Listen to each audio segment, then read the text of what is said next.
నిన్న ప్రెస్ మీట్లో బీఆర్ఎస్ మిత్రులు చేసినటువంటి ఒక వాదనను మేము తీవ్రంగా ఖండిస్తున్నాం. ఎందుకంటే ఆయన దొనకటి నర్సయ్య చెప్పినట్టు విషయం ఏంటంటే ప్రత్యక్ష రాజకీయాలలో గెలవలేదు, కానీ ప్రత్యక్ష రాజకీయాలలో ఆయననే గెలవలేడు. గత 10 సంవత్సరాల క్రితం వన్యల సుధాకర్ మీద వార్డు మెంబర్గా ఓడిపోయాడు. రీసెంట్లీ ఈ సర్పంచ్ ఎలక్షన్లో అలా కొడుకు కూడా వార్డు మెంబర్గా ఓడిపోయాడు. అంటే ఆయనకి ఎంత విలువ ఉందో ఇప్పుడు ఏర్పడుతుంది. ప్రత్యక్ష రాజకీయాల్లో మా నాయకుడు కాదు, నువ్వు మామూలుగా ఒక వార్డు మెంబర్గా గెలవాలి, అది దృష్టిలో పెట్టుకొని మాట్లాడాలి. మరియు ఇంద్రమ్మ ఇంట్లో రాలేవంటున్నాం, నీ చుట్టుపక్కల నీ ఇంటి చుట్టుపక్కలనే మేము సునీలను వచ్చి గృహప్రవేశం చేసినాము. మీ ఊరికి వచ్చి ఇంద్రమ్మ ఇండ్లు 21 ఇండ్లు మోస్ట్లీ అన్నీ కూడా దగ్గర పడ్డాయి. గృహప్రవేశం జరిగినాయి, ఇంకా కొన్ని ఉన్నాయి, అవి కూడా తుది దశలో ఉన్నాయి. అది గ్రహించి మాట్లాడాలని కోరుతున్నాం. అయితే మేము చేసిన సీఎం రిలీఫ్ ఫండ్ పార్టీలకు ఖచ్చితంగా చేసినాం, కానీ నువ్వు పార్టీ వాళ్ళకి CM relief fund return form తుంగల దొక్కినావు, సింపేసినావు, అది గుర్తించుకో. మా నాయకుల మీద నీకు పంపు కొట్టి పంపించిండ్రు, నీకు అంత ధైర్యం లేదు. అయితే మా నాయకులు రేపు మా ఊరికి వస్తారు, మీ ఊరికి వస్తారు, ఉడిపించుకుంటా కొడతాను ఒక మాట అన్నావు కదా, నీకు అంత ధైర్యం ఉంటే రేపే వినిపిస్తాము. వాళ్ళను నువ్వు ఉడిపిస్తావా, మేము ఉడిపిస్తామో ఈ పత్రిక ముఖం మేము తెలియజేస్తున్నాం. మరియు అయితే ఇది 100 పడకల హాస్పిటల్ పోయి మీరు పునీతం చేసినట్టున్నారు. మీరు పోయిన దానికి ఆవు పేడతోటి మేము ఆల్రెడీ పునీతం చేసినాం. ఏదంటే మీరు మూర్ఖులు కాబట్టి అది పవిత్రం కాలేదు కాబట్టి మేము ఆవు పేడతోటి దాన్ని పవిత్రం చేసి త్వరలోని మీరు మధ్యలో విడిచిపెట్టిన ప్రతి పనిని కూడా తుది దాశకు తీసుకుపోయి మేము మా నాయకులతోటి, మా మహేష్ అన్న సహకారంతో, మా సునీల్ అన్న సహకారంతో ప్రతిదీ కూడా నిన్ననే మా సునీల్ అయిపోయిండో మేము 100 పడకల హాస్పిటల్ తీసుకో, వెజిటేబుల్ మార్కెట్ తీసుకో, ఇంకా మిగతా ఏదైనా తీసుకో, మేము అది కంప్లీట్ చేసి మీ ముఖం మీద కొట్టినటువంటి ప్రజల మన్ననాలు పొందుతామని మేము కోరుతూ ఈ అవకాశం ఇచ్చిన మిత్ర మండలికి మరియు పత్రిక సోదరులకు నమస్కారం, ధన్యవాదాలు. అందరికీ నమస్కారం. పిల్లలని మన్నించి సమయం తీసుకొని తక్కువ కేటాయించినందుకు అందరు కాంగ్రెస్ తరఫున మరోసారి ధన్యవాదాలు. అదేవిధంగా మా కార్యక్రమానికి ఇచ్చేసిన కాంగ్రెస్ కార్యకర్తలకు, సర్పంచ్లకు అందరికీ పేరు ధన్యవాదాలు. తప్పుగా భావించదు, ఎందుకంటే మన పార్టీ ఆఫీస్ షిఫ్టింగ్ ఉంది కాబట్టి కొంచెం తక్కువ ఉన్నందున అందరూ క్షమించగలరని మరోసారి మీకు విన్నపం చేస్తున్నాం. ముఖ్యంగా నిన్న టీఆర్ఎస్ నాయకులు సునీల్ అన్న గారి మీద కానీ, మానల మోహన్ అన్న గారి మీద కానీ కొన్ని అనరాని మాటలని వాళ్ళ నీచ బుద్ధిని బయట పెట్టిండ్రు. దానికి మేము ఖండిస్తూ ఈరోజు ప్రెస్ మీట్ పెట్టడం జరిగింది. అదేవిధంగా వాళ్ళు చెప్పినవి మీకు వినిపించుకుంటూ మేము అన్నీ మాట్లాడితే సమయం వృధా అవుతుంది. మేము వాళ్ళు ఏం మాట్లాడారో దానికి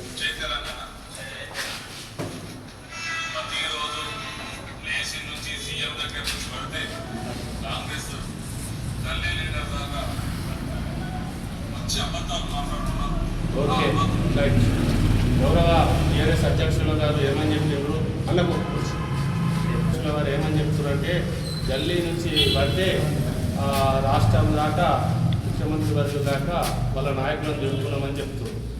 కానీ మీరు ఒకటి ఆలోచించాలి, కొట్లాడి తెచ్చుకున్న తెలంగాణను మనము నిధుల కోసము, నియామకాల కోసము, మనము మౌలిక సదుపాయాల కోసము మనం తెచ్చుకున్న తెలంగాణను, అప్పుడున్న తెలంగాణలో ఉమ్మడి ఆంధ్రప్రదేశ్లో మిగులు బడ్జెట్లో ఉన్న తెలంగాణ ఎన్నో కోట్లతో మనకు సిలాక్ బడ్జెట్ ఇచ్చిందని ఆనాటి గౌరవ ముఖ్యమంత్రి మన కేసీఆర్ గారు చెప్పడం జరిగింది.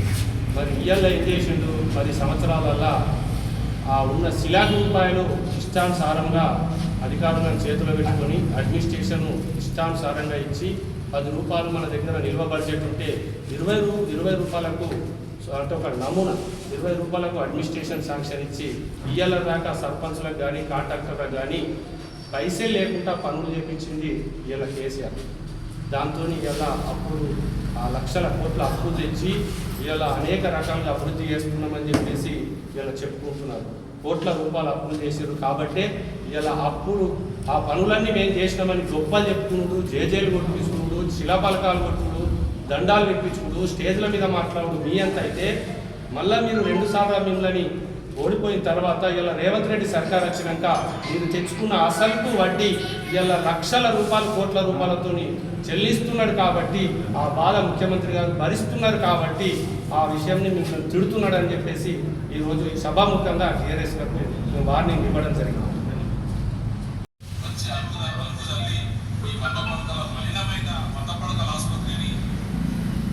కార్యకర్తలు ఇక్కడికి వచ్చి అలుపు చల్లి దీన్ని పునీతం చేసినాం.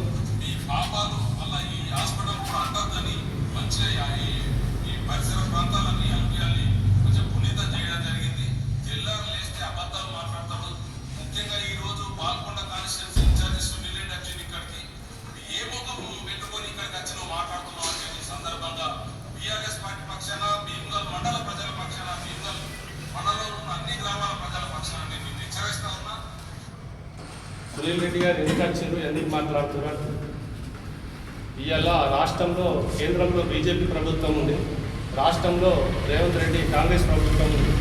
నిధుల కోసం ప్రతిరోజు ప్రతి నెల కోట్ల రూపాయలు నీళ్ళ ద్వారా, పెట్రోల్ ద్వారా, ఇతర సామాగ్రుల ద్వారా కోట్ల రూపాయలు కేంద్ర ప్రభుత్వం మనం పన్నుల ద్వారా చెల్లిస్తున్నాం.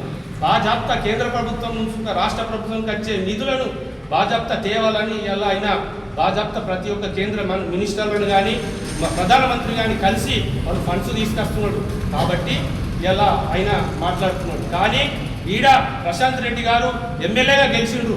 ఆయన ఇలా బాల్కొండ కాన్స్టిట్యున్సీకి ఇలా ఒక కలెక్టర్ గారి దగ్గర కూర్చుండి భీమ్గల్ కాన్స్టిట్యున్సీ బాల్కొండ కాన్స్టిట్యున్సీలో అభివృద్ధిపై ఏ రోజు సమీక్షలో ఉండి సమస్యలపై పోరాడాలి.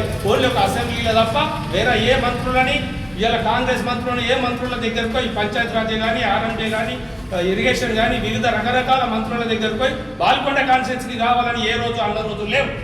మరి ఇలా ఆయన పనిచేస్తలేడు కాబట్టి ఇలా ప్రజలకు ఓట్లేసిండ్రు. ఇలా నెలగానే జీతం తీసుకుంటున్నాడు. పనిచేసే బాధ్యత అనేది కాదా? ఇది మీ నాయకుడికి తెలియదే. ఒకటే కరోట దీక్ష చేస్తున్నావు. ఎందుకు చేస్తున్నావు కరోటమైన దీక్ష?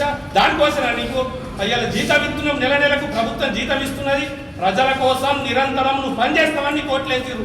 జీతం తీసుకొని అసెంబ్లీలో మాట్లాడగానే నేను మాట్లాడినని లేచింది ప్రభుత్వాన్ని బదనం చేసే విధంగా ఇలా నువ్వు పోరాడుతున్నావు తప్ప ఇలా బాల్కొండ నియోజకవర్గంలో అభివృద్ధి పనుల కోసం ఏ రోజు రాష్ట్ర మంత్రివర్యులు కానీ ముఖ్యమంత్రి కానీ రోజు కలిసిన రోజులు ఉన్నాయే అలాంటి పనులు చేయకుండా వాటిని బదనం చేసే విధంగా మాత్రమే ఇలా రేవంత్ రెడ్డి గారిని తిడుతూ, సునీల్ రెడ్డి గారిని తిడుతూ ఇలా కఠోరమైన నిరాహార దీక్ష దేనికోసం చేయాలా? నువ్వు పోయి కలిసినాక పనులు కాకుండా చేయాలి. అది ఇంత ఇంగినంత జ్ఞానం లేదా?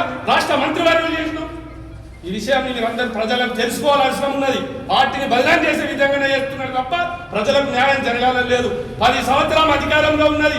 2022లో మాత్రమే 100 పడకల ఆసుపత్రి ఇచ్చిండు. కేసీఆర్ గారు ఏమన్నారు? ఇవాళ కేజీ నుంచి పీజీ దాకా నేను చేస్తానని చెప్పిండు. గరీబులకు, ఎస్సీ ఎస్టీ దళితులకు ముఖ్యమంత్రిని చేస్తాడు. ఎస్సీ ఎస్టీ దళితులకు 3 ఎకరాల భూమిని ఇస్తాడు. ఇవాళ దళిత బంధు చెప్పి ఇలా భీమ్గల్ మండలంలో ఇంత పెద్ద జనాభా దళితులున్న మా జనాభాలో ఓన్లీ కుక్కల్ గ్రామానికే ఇచ్చిండు. మరి ఇలా ఏ రోజు సుగా ఈ విషయం మీద ఎవరైనా మాట్లాడితే గొంతు నొక్కినావు, అక్రమ కేసులు పెట్టినావు, గంజాయికి పూర్తి స్థాయిలో సహకరించినావు, అక్రమ గంజాయిగా చేసినావు. ఇలా విద్యార్థులకు, చదువుకున్న విద్యార్థులకు ఉద్యోగాలు రాలేని పరిస్థితి ఇలా మీ ప్రభుత్వంలో. ఇలా గంజాయికి పూర్తి సహకారం చేస్తూ ఇలా పిల్లలకు ఆడుకుందామని స్టేడియం లేదు. ఇలా మీ వేల్పూర్లో 40 ఎకరాల భూమి కొన్నావు. అదే భీమ్గల్ 10 ఎకరాల భూమి స్టేడియం అంటే ఈరోజు పిల్లల గ్రౌండ్ ఉంటుండే. అయ్యాల గ్రౌండ్ లేదు, చదువుకున్న వాళ్ళకు ఉద్యోగాలు లేవు. ఇవాళ చదువుకున్న వాళ్ళకు ఉద్యోగాలు లేక గంజాయి సప్లై చేస్తే వారికి పోలీస్ శాఖకు మీరు మద్దతు ఇస్తూ వాళ్ళని అక్రమాలకు పాల్పడే విధంగా పాల్పడ్డావు. ప్రశాంత్ రెడ్డి, ఈ పాపం నీకు వడ్డుతుంది. ఇవాళ అందరూ అంటున్నారు, ఇలా మా సునీల్ రెడ్డిని అంటున్నారు 2 సార్లు ఓడిపోయిండు, నీకు ఇలా ఎప్పుడు గెలలేవని ఇలా గౌరవ మా మండల అధ్యక్షుడు, టీఆర్ఎస్ మండల అధ్యక్షుడు మాట్లాడుతున్నాడు. మరి ప్రశాంత్ రెడ్డి వార్డు నెంబర్ గెలిచిండా, సర్పంచ్ గెలిచిండా? అయినా పుణ్యం ఇవాళ తండ్రి సురేందర్ రెడ్డి గారి పుణ్యంలో ఇవాళ నీకు ఆ దీక్షతో కేసీఆర్ దయతోని నువ్వు ఇవాళ ఎమ్మెల్యేగా గెలిచినావు 2 సార్లు. ఆ ఎమ్మెల్యేగా ఎట్లా గెలిచినావు మాకు తెలియదు. కాంగ్రెస్ వాళ్ళు, బీజేపీ వాళ్ళని ఎంతమందిని ఎర్ర జెండాలని కట్టుకుంటే ఇలా నిజంగా గెలిచినావు. ధర్మంగా గెలిచింది నీ గెలుపు కాదు. ఇప్పుడు చెప్తున్నాం ధర్మంగా గెలాలా. నువ్వు ఇలా సునీల్ రెడ్డి మీద అంటే రేపు విభజన అయిన తర్వాత బాల్కొండల సునీల్ అన్న మీద గెలిచి చూపించు, అప్పుడు నువ్వు గెలిచినట్టు తప్ప నైతికంగా నువ్వు గెలలే. సునీల్ అన్ననే గెలిచిండు. నిరుపేద కుటుంబంలో ఉండి తండ్రి చనిపోయినప్పటికీ ఎన్ని అష్ట కష్టాలు ఉన్నా ఇలా బిజినెస్ చేసుకుంటూ నిరంతరం పబ్లిక్ సేవలో ఉంటూ ఇలా పబ్లిక్ సేవ అందిస్తున్నాడు. నువ్వు ఎమ్మెల్యేగా ప్రతి పని ప్రభుత్వంతో చేయిస్తే ఆయన ఎందుకు పబ్లిక్ లో తిరుగుతాడు? తిరిగితే కొడతామంటారు, కొట్టురి. ఇలా నిరంతరం 2 సార్లు ఓడిపోయినా ఇలా భీమగల్ మండల ప్రజలకు నేను ఉన్నాను భరోసా ఇస్తున్నాడు సునీల్ రెడ్డి. మీరు కొట్టినా పడతాం, తిట్టినా పడతాం. ఇలా పబ్లిక్ గమనిస్తున్నారు.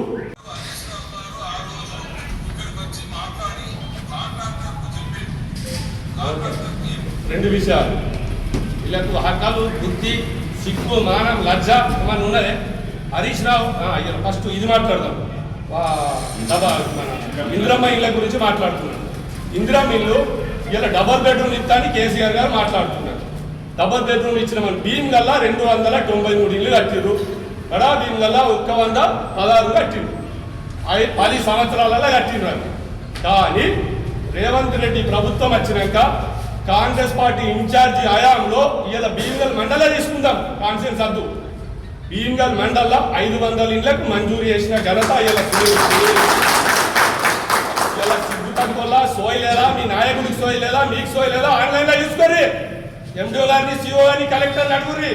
400 ఇండ్లు కంప్లీట్ అయినాయి, 450 ఇండ్లు కంప్లీట్ అయినాయి. 500 మంజూరు అయితే అందులో 4 లక్షల పేమెంట్ అయినాయి.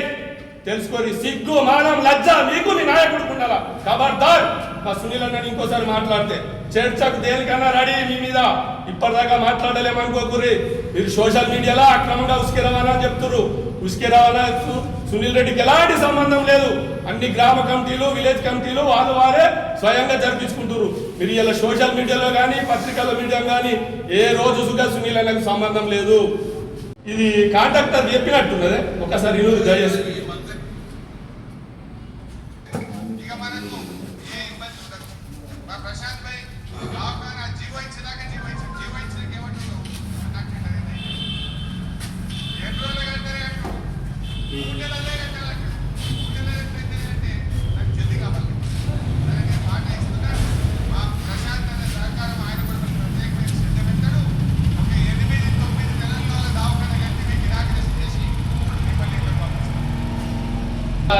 మీరందరూ గమనించాలా. భీమ్గల్ మండల ప్రజలారా, భీమ్గల్ పట్టణ ప్రజలారా గమనించాలా. గౌరవ హరీష్ గారు స్టేజ్ పైన ఎంతమంది చెప్పిండు? 8 నుంచి 9 నెలల కంప్లీట్ చేస్తామని చెప్పిండు. ఇది కాంట్రాక్టర్కి చెప్పినట్టున్నదే. సిగ్గు, లజ్జ, మానం ఉన్నదే మీకేమన్నా? అది తెలుసుకోకుండా మా నాయకుడి మీద బురద వెళ్తున్నారు. ఇది ఎంతవరకు కరెక్ట్? ఇలా 8-10 రోజుల కిందట నువ్వే తిరిగిపోయినావు. నువ్వు అయిన తర్వాత తలెచ్చి తిరిగిపోయావు. కళ్ళ కనబడతలేవా? చెవులు వినబడతలేవా? ఆడ పని నడుతుందని. నువ్వు ఇలా 10 సంవత్సరాలలో 35 కోట్లు పెట్టి నాకు శాంక్షన్ ఇచ్చినావు. 22 కోట్లతోని పనిచేసినామని చెప్తున్నాడు మీ అధ్యక్షుడు. 15 కోట్లు పేమెంట్ అయింది, 70% పూర్తయింది, ఇంకా 30% సిగ్గులు వచ్చి ఉండాలా. 10 ఏళ్ళ లాస్ట్ చిట్ట చివరన 2023 ఎలక్షన్ అవుతున్నదనగా అందపడకల ఆసుపత్రికి శాంక్షన్ ఇచ్చినావు. మరి 10 ఏళ్ళ నువ్వు 15 కోట్లు తెస్తే ఇలా ఎమ్మెల్యే సుద్ధా గెలని వ్యక్తి ఇలా మహేష్ అన్న సహకారంతో 2,50,00,000 పేమెంట్ ఇచ్చిన కనుక కంప్లైంట్ అయ్యి ఉంది. 10 ఏళ్ళ లెక్క తింటలేరు అంటే వాడుకున్నారు. ఏదో ఒక్క కథ చెప్పుకుంటా, బుడ్డర్ఖాన్ కథ చెప్పుకుంటా, ఈ పని చేస్తాం ఆ పని చేస్తాం అనుకుంటా కాలయాపన చేసి 2020లో మంజూరిచ్చి 15 నెలల ముందు ఉండగానే అయిపోయింది అని బదనాలు చేసుకునే పని చెప్పుకున్నాడు మీ నాయకుడు. ఇది ఎంతవరకు కరెక్ట్? ప్రజలందరూ గమనిస్తున్నారు. ఇలా మీరు చెప్పే బూటకు మాటలు, ఇలా మీరు తప్పుడుగా సునీల్ రెడ్డి మీద ఇస్తున్న ఆరోపణలు ప్రతి ఒక్కటి గమనిస్తున్నారు. నువ్వు 15-20 రోజుల కిందనే తిరిగిపోయినావు. ఆ రోజు పని నడుస్తున్నది. దానిపై నువ్వు కఠోరమైన దీక్ష ఎట్లా చేస్తావు? నువ్వు పోయి కలు. ఇలా మా మహేష్ అన్న నువ్వు ఆ రోజు చెప్పంగానే మన సునీల్ అన్న మహేష్ అన్న చెప్పగానే 2,50,00,000 పేమెంట్ ఇచ్చిండు. మళ్ళీ రీసెంట్ 2,02,00,000 రూపాయలు ఇప్పుడు పేమెంట్ ఉన్నది. సునీల్ అన్న మహేష్ అన్న అతి త్వరలో ఇప్పించి దాన్ని ఘనంగా మా రాష్ట్ర ముఖ్యమంత్రితో 2-3 నెలల్లో 2-3 సంవత్సరాలలో ఏదో ఒక రోజు ఇవాళ ముఖ్యమంత్రి గారు కానీ మా రాష్ట్ర మంత్రులు కానీ ఖచ్చితంగా ఇనాగ్రేషన్ చేస్తారు. ఇంకొక విషయం, ఇవాళ మా మండల అధ్యక్షుడు టీఆర్ఎస్ మా పాత దోస్తు నర్సన్న గారికి చెప్తున్నా, సిగ్గు, మానం, లజ్జ ఉండాలా. నువ్వు ఎంఏ బీఈడీ చదువుకున్నావు, మా నాయకుడిని ఇట్లా బగల్ లాంటి తింటున్నారు. నిన్ను మీ నాయకుడు తింటారంటే మాకు ఇకరం అనిపిస్తుంది. కానీ తప్పని పరిస్థితి, మీరు అన్ని తప్పుడు ఆరోపణలు చేస్తున్నారు కాబట్టి మిమ్మల్ని తిట్టాల్సిన పరిస్థితి వస్తున్నది. ఇవాళ 1994లో కోట్ల విజయ్ భాస్కర్ రెడ్డి బస్ డిపోకు భీమ్గల్కి వచ్చిండు ముఖ్యమంత్రి హోదాల. బస్ డిపో ఇనాగ్రేషన్ చేసిండు. పత్రిక మిత్రుల ప్రజలను గమనించాలా. 1995లో 395 సర్వే నెంబర్లో 21 ఎకరాలు నిరుపేదలకు చంద్రబాబు నాయుడు వచ్చి ఇప్పుడు మనం కూరుకున్న ప్లేస్ ఎందుకనే చంద్రబాబు నాయుడు దిగి పోయిండు. అప్పటి నుంచి ఇయ్యాల దాకా ఎప్పుడైనా కేసీఆర్ కానీ మన ఊరికి వచ్చిరా సిగ్గుమానం ఉన్నదే. అదే ప్రశాంత్ రెడ్డి మోదకు ఒకటే రోజు మోదలు ఒక మీటింగు, వేల్పూర్ ఒక మీటింగ్ చేసింది. కొంచెం అని ఉన్నదే. మరొక రోజు భీమగంధ తెప్పించిన నువ్వు ఇలా మా నాయకుడిని కట్టుకొని తిరుగుతున్నావు. మా నాయకుడు ఏమైనా గెలిచిరా? మా నాయకుడికి ఏమైనా ఓట్లేసిరా? ఇలా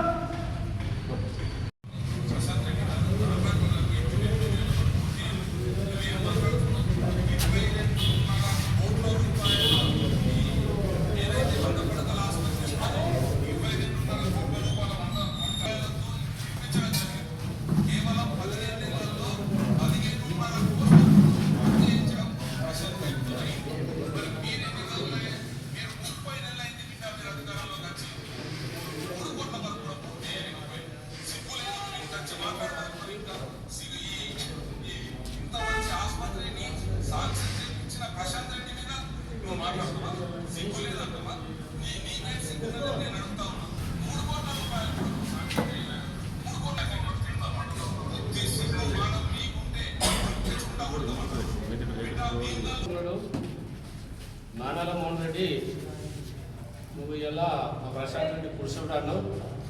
దాంతో మా పురుషుడు అయితేనే అన్ని మండలాల కేంద్రాల్లో సెంటర్ లైటింగ్ అయింది అని అంటున్నాడు. ప్రత్యక్షంగా పరోక్షంగా నువ్వు గెలలేవు నువ్వు అంటున్నావు. ఇవాళైనా ప్రత్యక్షంగా పరోక్షంగా గెలకపోయినా ఇవాళ ఒక కాంగ్రెస్ కార్యకర్తల మానాల 2007 వైఎస్ రాజశేఖర రెడ్డి గారు మానాల ప్రాంతానికి తీసుకొచ్చి 20 లక్షలతో సెంటర్ లైనింగ్ చేసిన ఘనత అయినది.